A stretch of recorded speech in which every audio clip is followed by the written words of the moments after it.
I'm so excited to talk with Monica Lee today. I wish I could remember how I ended up on your website, but Me too, because I would help with marketing. unfortunately, I have no clue. I'm very good at going down like winding rabbit holes, but I ended up there somehow. And really, really loved listening to your interviews, and that kind of became something that I did every week, and I do while I'm working in the studio or during my lunch break. You're my captive audience. Yes, yes. So, and I just find it fascinating because a lot of the people that you actually interview are doing things that are not really in the realm of people that I run into. Mm-hmm. So it brings a very different perspective, which I find fascinating. I don't know if everybody's No, I think that's great. That's curious, and yeah, I went out of my circles. Mm-hmm. You can also say I went out of my bubble. Yeah.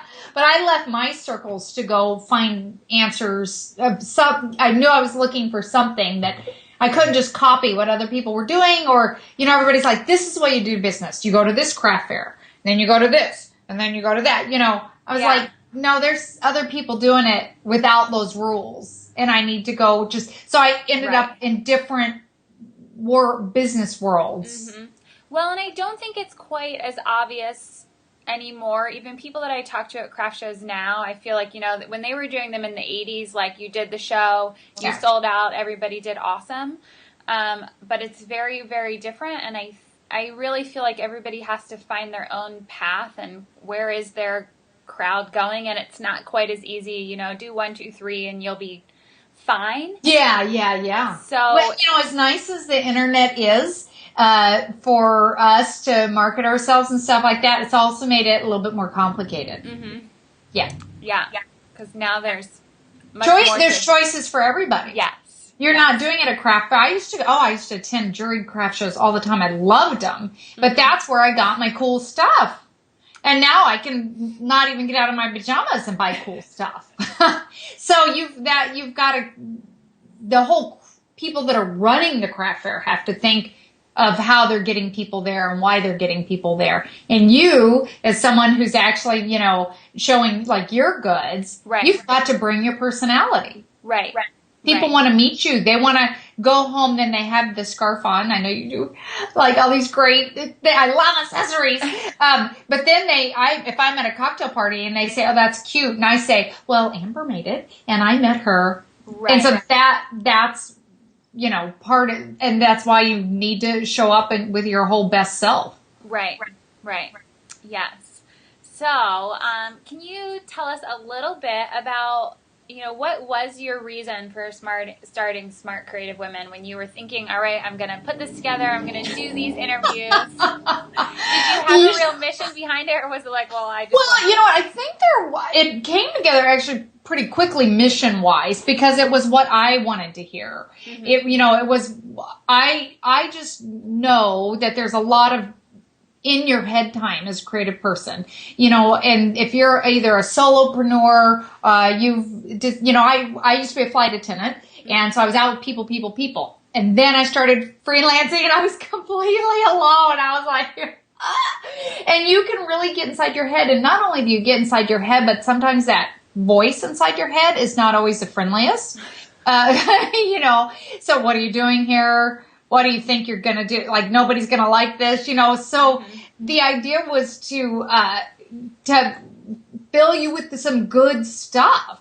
And all, during the day as you're working, it was a kind of like this little mini TV show that you could go, and it was talking about stuff you wanted to talk about. Right. Because Larry King was not always interviewing the people I wanted to hear from.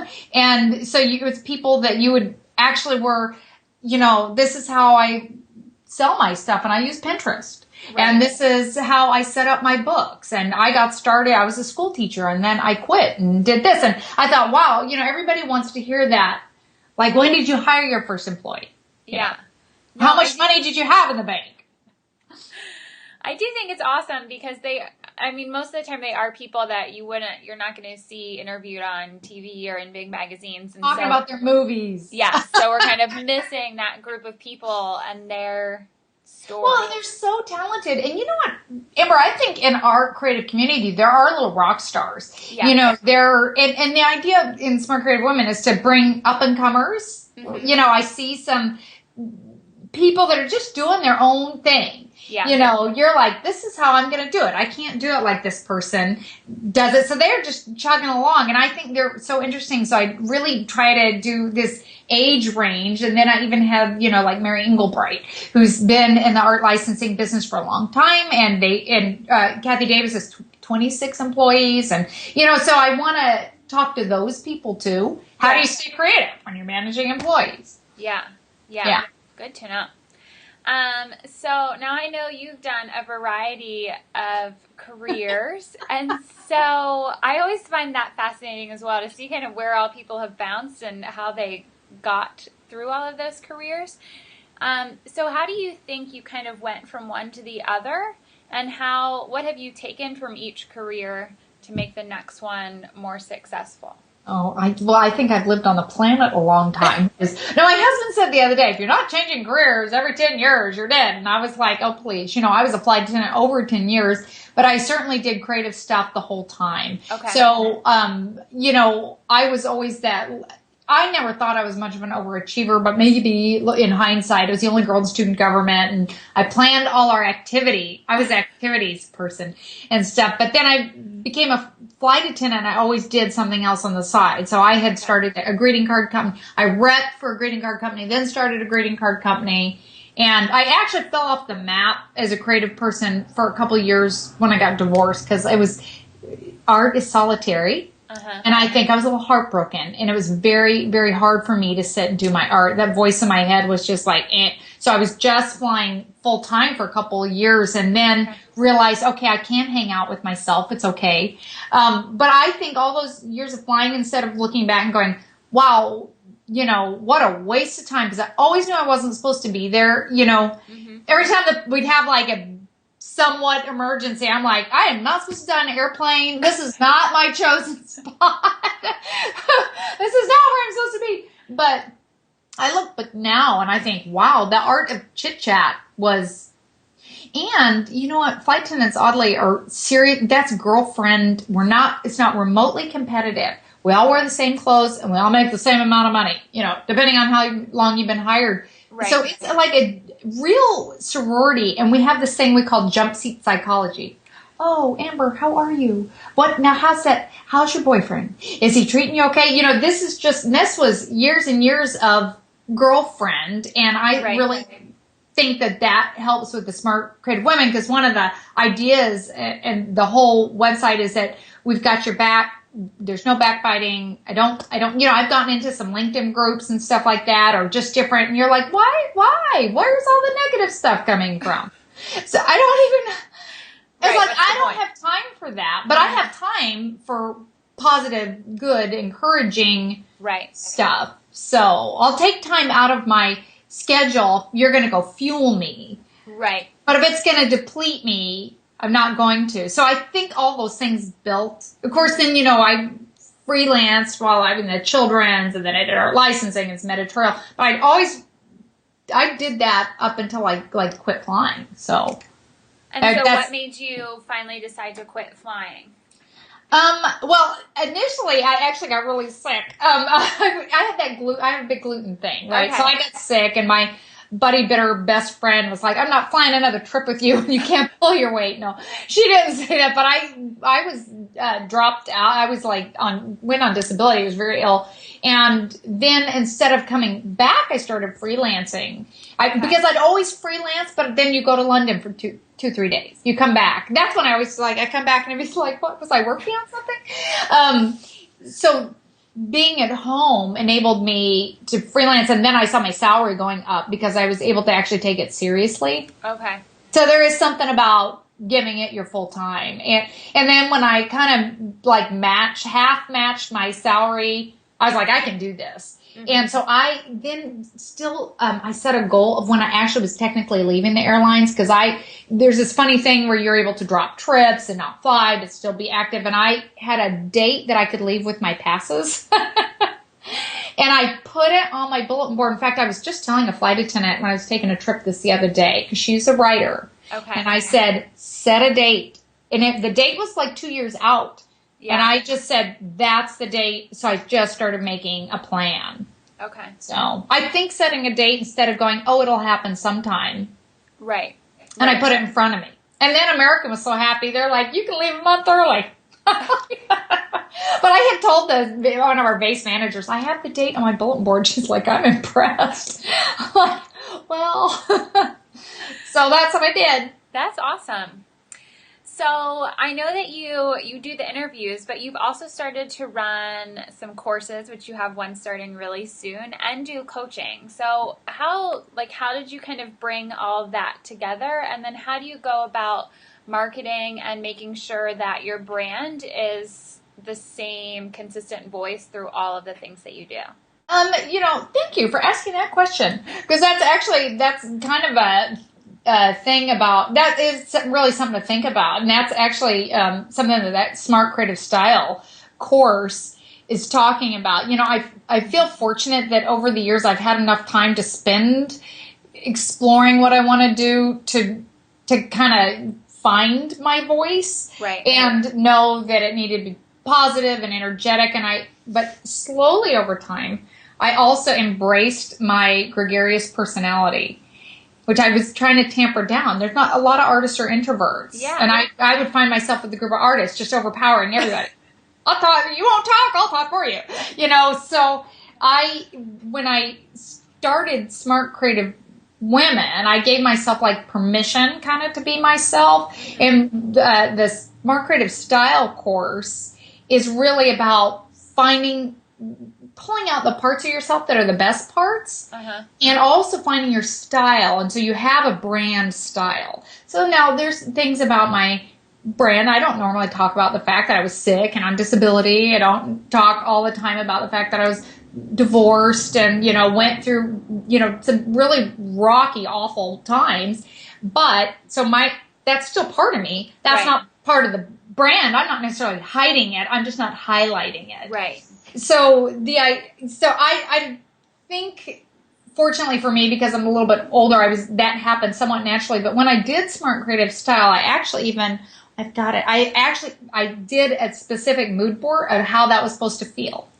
Okay. A little bit different than Smart Creative Women. Smart Creative Women's a little coffee show. You sit down, and here's the interesting thing. As somebody said in the comments on one of the very first shows that I did, I felt like I was at Starbucks overhearing two women talk, but they were actually talking about what I wanted to hear. Oh, that's cool. And I was like, I was like, yes, that's it. She gets it. That's exactly what it is. So I was working with this really cute gal, Mylene, and she had said, coffee, coffee, coffee. We're doing the whole thing around coffee. I was like, I'm exhausted. But I thought it is sort of that, let's get you fresh in the morning. And Smart Creative Style is more of the confetti. This is about you. It's like popping a bottle of champagne. So it has a different feel, but it's still that you're learning and you're having fun. Right. Because if you're not having fun, right, then forget it. Yeah. Is that your first e-course, or have you taught other online courses? Well, I teach a watercolor course over at Nicole's Classes for beginning watercolors. And, putting that together helped me learn how to put a curriculum together. I had done also a digital download called Smart Creative Dreaming, and that's sort of more of an intimate part of my story where I do say, hey, look, I had a girlfriend die of cancer. I got divorced. 9/11 happened, and I was a flight attendant, and so I really say you can get past these things. So Smart Creative Dreaming is a little bit more of that personal download without as much like, hey, look, you really need a newsletter. That'll be sort of more Smart Creative Style. Also, I think that the Smart Creative Style, I feel like when you can nail your aesthetic, I kept, but everybody knows Amy Butler. You know what her look is. And so, but nobody tells you how to find your own look. So that's the idea behind that. Okay. But I do teach watercolor over at Nicole's Classes, and I had to film them, and I had to plan out, like, what does a student, you teach, right? what does a student look for? What's the first thing they need to learn? What's the second thing they need to learn? So it was a very, very good practice. That course runs kind of on a regular basis. And that's the idea. If you don't even know how to draw, that was, because I always am like, how do you teach someone to paint if they don't know how to draw? But that class, you can actually do that. Yeah. So what have you found to be like the most challenging thing about teaching an online course or putting together your own course? Well, it's actually probably trying to pace out the momentum of, and because I'm not doing like all the internet marketing rules of get affiliate marketing, put pressure on people, release the price, and then make them buy it in the next 2 weeks. Like, there's this part of me that can't do that. I really, really like my audience. I feel like my audience they're all people I would have over for dinner and cocktails, or coffee if they, so I don't want to do that. It might all backfire and nobody will feel any pressure to sign up for anything. But the idea is like, you sit down, you talk, I don't know what everybody's budgets are, $300, $400 might be something that they have and they're willing to invest in their business and themselves, but it may not be. They might just be starting out and they need to say, okay, honey, I'm going to spend this, or I'm going to not, then my joke was, if you don't eat pizza, order pizza. Having pizza delivered is really expensive. So, if you don't do that. So I'm kind of not, that's a tricky thing. I feel like, since I learned how to lay out curriculum, since I've been like coaching the one-on-ones, that I know how to ask the right questions. Right. Because I have really enjoyed the coaching. I've been so pleasantly surprised. Every woman has just been so interesting. It's this whole thing. I think this is why it works what I'm doing, because I find people so interesting. Yeah. So how have you gone about marketing the Smart Creative Style course? Well, I have a couple things planned. Besides the fact that I put it on, I started a newsletter right away, and I built it up in the newsletter. And with that, I am doing kind of something a little unique. One of my girlfriends said it was revolutionary, so of course I totally love her. Thank you, Janine. But I decided not to do that whole affiliate thing that because it doesn't. I've taken courses. I've been affiliate for courses. It doesn't encourage you to take the course. So I really sat down and thought, well, what would I want? If I'm really looking forward to taking a course, I like the person's tone. I like, because you get attached to whoever's teaching the course. And I thought I would want a discount. Well, what could I do to give somebody a discount? I want the discount for myself. Right. So I did the spread the word discount, where if somebody blogs about it, interviews me, then, you get a discount, 15% discount. I was trying to figure out, what are ways. So, and I haven't seen anybody else do that. So hopefully that actually is a good way to do it. I think also I noticed some of my guests, the past guests are, posting and tweeting and stuff like that. And that's the beauty of having, when they say you're building a community, and everybody talks about building a community, you're building a community. I'm like, it's really incredible, because when I don't usually ask people to share stuff on Facebook all the time, but boy, that when I opened the registration, I had like 15 shares. I'm like, that's how nice everybody is. Yeah. I do like that idea that you're giving the discount back to the person who's going to take it. Yeah. Yeah, I know. And this is funny. This is what I would really like. I'd really like that to so work that then one of these internet marketers brings me on their show and I could be, well, this is what I thought of. I don't know why you knuckleheads ever never thought of that. Because if you do affiliate marketing, you've got to pop the course price up quite a bit. And I didn't want to do that. Right. I feel like, and it's so hard to price a course, but I'm like paying the whole back end gal, and I pay for all my own video bandwidth. Okay. And stuff. And I have there's actually a lot more expenses that go into it. So, So I kind of had to try to figure out what was best. Very hard. Yeah. Well, I like that idea. I'll be curious to see how it works out for you, because I do think that's a really interesting perspective, and thinking about, well, why am I not just giving the discount to the people that maybe want to take it if they promote me. Yeah. So I hope that you. Yeah, I hope. My goal is like by not putting the time you've got. Then I will have to stop the spread the course discount at some point because I can't do all that emailing. The night before. So that's not going to work out. So I'll have to stop it. I imagine a couple weeks before. Right. But I just want to do things with that. I've taken a lot of e-courses. I want to do things that it has the person who's taking the class in mind. Mm-hmm. Well, I think that's a cool idea, and hopefully it works because it would be. I'll let you know. It would be fun to see lots of other people trying the same type of I model. like all those internet marketers. They'll be like, "Well, Monica Lee." No. Yes. There you go. How far in advance did you start sort of telling people about the course? Oh, I'm a bit like you, Amber, and that I just say I'm going to do. We were talking before we came on because, of course, I was quizzing Amber. What are you doing? What are you up to? And I just say I'm going to do something. I thought about it for a long time and had notes, and I was. I don't know that I certainly didn't start Smart Creative Woman with the idea of I'll do courses. And I didn't even start Smart Creative Woman with the idea of doing coaching. Okay. I actually really started it probably with, when this is where my big thing now, I can tell people come up with a monetization plan. I had a monetization plan, but it wasn't now how I'm monetizing it. Okay. So I had shifted that. But I really was going to do sponsors. And the sponsor thing is pretty, it's a tricky, different mindset. So I'm like, let me set that aside and actually go meet the needs of the people that are watching. Mm-hmm. And so I started thinking of it, and it probably, I don't know, I could go back and look at the video. When I came on and I said, hey, I'm thinking about doing this, and I got so many comments. Okay.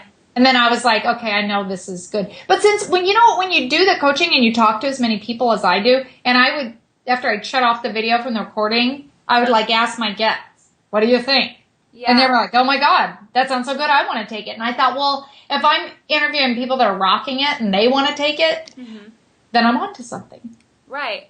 So. And obviously, since you like to talk to people, that, that's a good thing. Obviously, she likes to talk to people. The coaching and the courses make so much more sense with your personality than sponsors do, because then you're talking to people. And even at that, I would like to I'm trying to rethink, and I was going to write an article maybe for the alt blog again, and I really want to bring back the boutique ads that work. Mm-hmm. I think there are artists who are introverts and they're not going to spend a lot of time on social media, or their craft that they're doing, I see your loom in the background, is so time consuming. They can do some.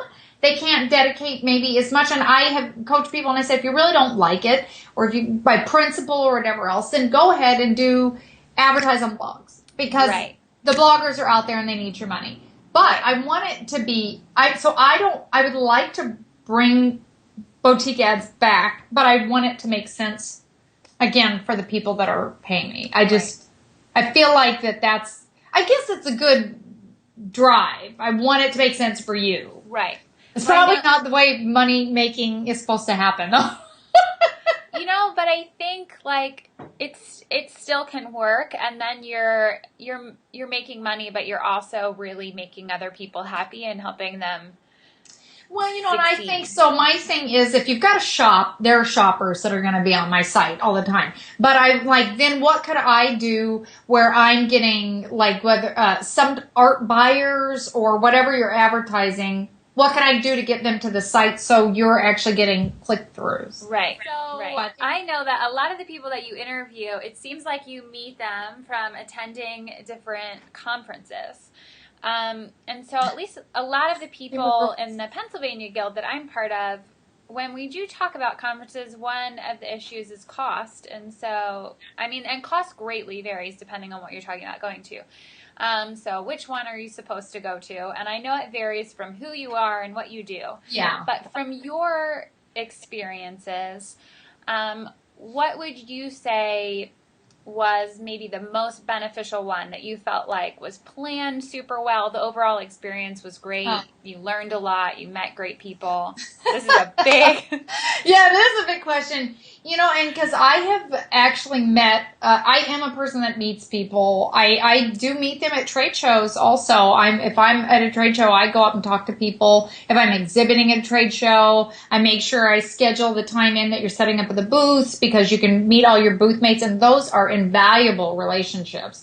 Because you try to get in, get out. It just takes some time and walk around who else is setting up. And you'll really meet a lot of great people. And I have attended conferences. I went to the Creative Connection event, but that only lasted like 2 years. I do like the Alt conference quite a bit. It works out for me because really I am a blogger. I just do it in a different form. And I do meet a lot because occasionally they'll bring in a lot of other people. And what I feel like I learned from that one, which is a little bit more expensive to attend the whole package, is they are starting to do one in San Francisco and one in New York. That's a one-day thing. But they bring the perspective of online life. And life online is really what we're, even as a craftsman, you're living a certain amount of life online, because what you've realized is you can sell things to people in Japan, and so you're like, oh, wow, this really opens my doors, but how do I put up this website? How do I get people to them? And sometimes like in that conference, you can get information like that from them. Although, it's certainly not an artist conference necessarily. Right. So I kind of feel like you can also meet people online in courses if they have, the private Facebook group, because I have done that also. Yeah. So I attend trade shows and conferences, and even like, I think don't they do the Makers Summit, and there's another one up in New Hampshire that's Squam. If you attend these people and you're giving yourself the gift of expanding what you're doing, you'll end up meeting really pivotal people, because, if you walk down to your local coffee shop, you're not meeting people that love the same things you do. Right. And if you can actually sort of look around, and even then you meet someone, they say, oh, let's fly in and go to the trade show together. Let's share a hotel room maybe, or you have someone to meet up, and then you're more likely to do those other things because you've met people. Right. Well, that's good advice. So what has been the most rewarding thing about running Smart Creative Women? Most rewarding thing, probably the emails. I actually get really nice emails from people. But having said that, I'd say the most rewarding thing is when people comment on an interview and the guest sees it, and they get into a little conversation. Okay. That's very nice. I feel like sometimes, when a guest comes on, they're just as nervous. How'd I do? And stuff. So it's really nice if the audience comments and says, wow, this meant something to me. Because if I get the emails at home and people say, what you're doing means something to me. And when I email every person back that does it, and I'm like, really, you made my day. Really, you did. Because it does. Yeah. It's very, very, that's single-handedly the most rewarding thing. Mm-hmm. And so what has been the most challenging thing? I would say technology, but I think it's well documented if you go down my... It's so funny because a couple times when I've had big technology snafus, I post on Facebook, and then I'm like, I need some love. And everybody's like, you can do it, Monica. So that has been, but I'm kind of surprised I've learned it. Yeah. I think you can't let it hold you back when you're, I've got to build a website, or, I have to learn how to use Instagram, or, if I'm an old chick that's distracted, you can do it too. Yeah. But here's a big difference that I also learned. When I was freelancing, and I called myself a freelancer, I was going to do a video on this, but I'll just say it now. I thought differently about money. And then with Smart Creative Woman, for some reason, I said I'm running a business. And I don't know what went from being an artist to an illustrator to a freelancer. Mm-hmm. Now I have a business. So my thinking about money, so right away when I started Smart Creative Woman, I was like, how am I going to make money? Because if I get the nice emails from people, how am I going to keep them up? Right. How can I afford to keep doing this that's helping people? Right. I'm not charging anybody to see them. I don't really want to charge anybody to see them, but I've got to So I got to figure it out. Yeah. You know. See your business grow, and this is challenging, but what 3 steps do you think you would need to take to make that happen? Or 5 or 1? 3 steps. You know, I, after the first year, because the whole goal the first year was just to get them up and have people watch them. You know, really that was, and then when I realized I'd gotten into a routine, and I actually made the decision of going into one main interview and a little blurb from me that was more bite-sized and people could watch it on the fly. Then I had to sit down and go, okay, so what are you going to accomplish this year? What are you going to do? And I had given myself like, well, I'll give myself over Christmas time to figure it out. And then like by January 1st, I didn't get the answer because I was like, but I realized it's a little bit more of a process. And I had to really give myself, again, permission to take some time. What do I want to be doing? What do I think people need? And so the goal, you know, with the teaching the course, I'm trying to see how that feels and looks. And well, you know, if that is, I really think it can be quite helpful. I would like to keep along that sort of line of thinking because again, everybody's like, you need a good brand and you need good this and you need good that and you need a distinct look so people recognize you and you need to have a voice online so people know for your brand. And then, but nobody tells you how. Right. They just say you need it. And I'm like, I can tell you how many articles you need it, you need it, you need it. So I thought, well, if somebody is helping you do it, then, so I think that theory, keeps propelling Smart Creative Women. I do kind of have some other crazy ideas Crazy ideas are good to have. Crazy ideas in what I would like to do to add on that would also help artists sell their goods. And then I kind of tickle around with the idea of I finally kind of gotten the passion back to do my own art, you know, teaching that watercolor course. I was like, oh, wow, this feels good. I do enjoy it. But now just not do it with the same pressure. Right. I would love to collaborate with some larger brands and just do that. But to do that, I know I've got to position myself correctly to do it. Right. So I think I'll figure out how the art fits in because I've tons of ideas, but I don't want to half execute. So my last question for you today, what advice would you give to someone that's just kind of in the thinking phases? They think they want to start to do their own business. What should they do? Watch all the interviews in Smart Creative Women. They should do that. You know, and actually you probably could find, you know, and this might just be my personality because I was a huge researcher on how people got started. So I don't know if that might just be my personality. So if someone was just really getting started, I would, kind of try to lay that foundation down of, understanding that it's going to take a while. It doesn't, happen overnight. To sit down, this is really practical, and this is in the practical Smart Creative Dreaming download. Sit down and talk to your spouse and your family. I might be taking a lot of time to start doing collage work. And, so on Sunday nights, I'm not going to be able to run you to all your practice because that's my time. So if you can set those expectations for your family and get them on board, then you're taking yourself more seriously and you're not apologizing, and then you get resentful because you had really wanted to do this. Mm-hmm. So get the family on board and you know what, also you can somewhat ease into it to a certain degree, instead of like on Friday I'm quitting my job because I had set that I'm worried my husband's going to do that.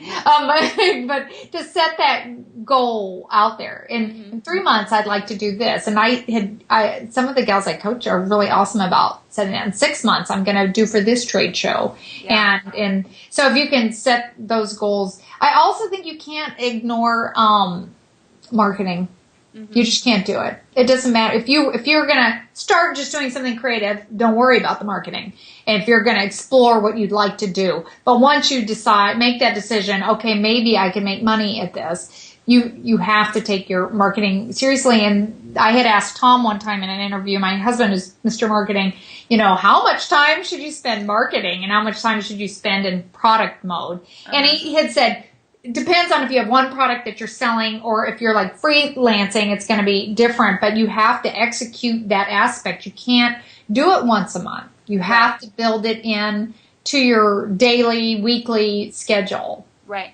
And you can't, also, this is what I see a lot of people, what I used to say, you hide behind doing your craft or your art because, if I go out there and put myself out there in marketing and try to, contact an editor for a magazine, they might reject me. So let me contact them after I make 5 more scarves. That's the behavior things that you have to break. So you just go into it knowing that that's an aspect. And if you think, I'll just hand off all the marketing to an agent, I'm going to tell you that that's actually not the answer either.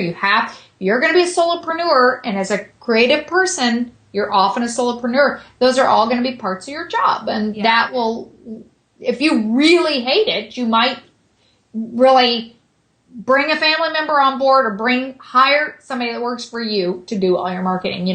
It's just marketing is part of what you have to do. Right.